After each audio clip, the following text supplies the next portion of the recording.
देखिए, महाराष्ट्र के कई ऐसे इलाके हैं जहां पर बड़े पैमाने पर ट्राइबल पॉपुलेशन है। मुंबई से ही आप 100 किलोमीटर आगे निकल जाएंगे ना, तो जो पालघर का इलाका है, पालघर डिस्ट्रिक्ट है, वहां बड़े पैमाने पर आदिवासी रहते हैं। और मैं आपको बता दूं कि लगातार अखबारों में हम इस तरह की खबरें पढ़ते आए हैं, इस तरह की रिपोर्ट्स आई हैं कि वहां पर अभी भी बच्चों की माल न्यूट्रिशन से, कुपोषण से वहां पर डेथ हो रही है। कई ऐसे गांव हैं जहां पर पीने के पानी के लिए मशक्कत करनी पड़ रही है। कई जगह पर जो है शिक्षा की व्यवस्था नहीं है, कई जगहों पर अभी तक बिजली नहीं पहुंची है। तो ये पालघर की बात है। फिर उसके आगे आप चले जाएंगे नॉर्थन महाराष्ट्र में, नंदुरबार में, इनके खुद के इलाके से भी इस जैसी खबरें आती है। वहां पर भी आदिवासियों को कई तरह की दिक्कतों का सामना करना पड़ रहा है। फिर आप अगर नॉर्थ ईस्ट महाराष्ट्र में जाएंगी, विदर्भ का इलाका है, वहां पर गढ़चिरौली, चंद्रपुर जैसे जिले हैं जो कि आदिवासी बहुल जिले हैं। वहां पर अब भी नक्सलवाद ने अपनी जड़ें जमा रखी हैं। हालांकि सरकार ने बहुत पैसा खर्चा किया है नक्सलवाद के खिलाफ, लेकिन वहां जिस तरह की दुर्गति आदिवासियों की होती आई है, उसका फायदा नक्सलवादी उठा रहे हैं। अभी भी कुछ महीनों पहले वहां पर नक्सलवादियों ने एक शख्स की हत्या कर दी थी क्योंकि वो सरकारी नौकरी में परीक्षा देने जा रहा था। और नक्सलवाद, हालांकि ये दावा किया जा रहा है कि अब नक्सलवाद बेहद कम हो गया है उस इलाके से, लेकिन अभी भी पूरी तरह से खत्म नहीं हुआ है। और वहां के आदिवासियों को अभी भी विकास की उम्मीद है। जिस तरह के दावे किए जा रहे हैं सरकार की तरफ से, वैसा जमीन पर भी होना चाहिए। तो जब महाराष्ट्र में, जहां पर इतने बड़े पैमाने पर ट्राइबल पॉपुलेशन है, वहां इन तमाम इश्यूज को एड्रेस करने के बजाय मंत्री महोदय बात करते हैं कि आपकी आंखों में चमक कैसे आए, आपकी स्किन कैसे सॉफ्ट हो, तो जाहिर तौर पर इस बात की निंदा तो होगी और विपक्ष इसको मुद्दा बनाएगा ही। यहां पर मैं आपको बता दूं कि एनसीपी तो इस बात को लेकर उन पर निशाना साध ही रही है, लेकिन खुद उनकी अपनी पार्टी बीजेपी के एक नेता है, विधायक हैं नितेश राणे, केंद्रीय मंत्री नारायण राणे के बेटे, उन्होंने भी उन पर निशाना साधा और ये कहा कि मैं तो हमेशा मछली खाता हूं, लेकिन मुझे तो ऐश्वर्या राय जैसी चमक मेरी आंखों में नहीं आई, मेरी स्किन मुलायम नहीं हुई। तो उनका भी अभी भी बयान आया है।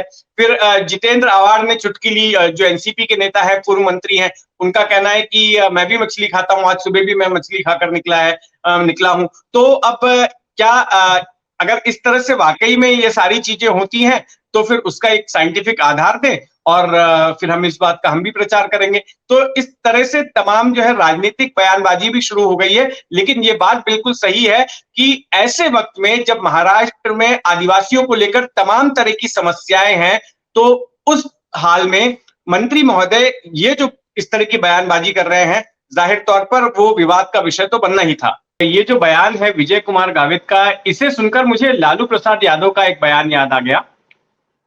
वो भी इन्हीं के जैसे राजनेता रहे हैं और अब से करीब मेरे ख्याल से 15-20 साल पहले की बात होगी, और बिहार में चुनाव प्रचार कर रहे थे वे। और एक भाषण में उन्होंने ये कहा था कि अगर हमारी सत्ता आएगी तो बिहार की सड़कें जो है हेमा मालिनी के गालों के जैसे नरम हो जाएंगी।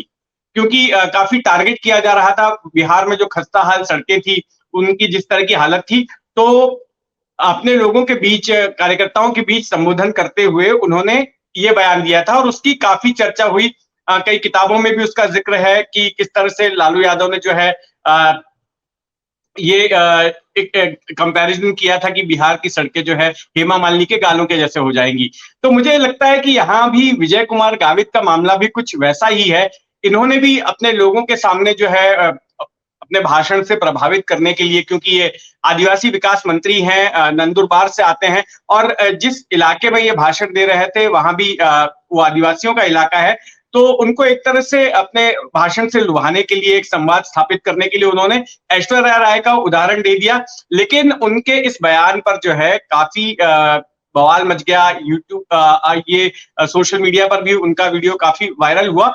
और दूसरी अहम बात यह है कि एक मंत्री जब इस तरह का बयान देता है, तो उसे ये सोचना चाहिए कि क्या इसके पीछे किसी प्रकार का कोई रिसर्च हुआ है, किस आधार पर वो ये बात कह रहा है।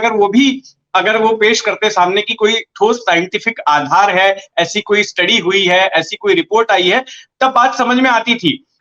जहां तक ऐश्वर्या राय का सवाल है, तो ये बात सही है कि ऐश्वर्या राय कर्नाटक से आती हैं, बंटर समुदाय से हैं, कोस्टल कर्नाटक इलाके से हैं। लेकिन ये अब खुद ऐश्वर्या राय ही बता सकती हैं कि उनकी आंखों की चमक और उनकी स्किन की सॉफ्टनेस क्या मछली खाने की वजह से आई है या किसी और वजह से आई। आप हमसे जुड़े रहने के लिए सब्सक्राइब करें YouTube पर, फॉलो करें Twitter पर और लाइक करें Facebook पर।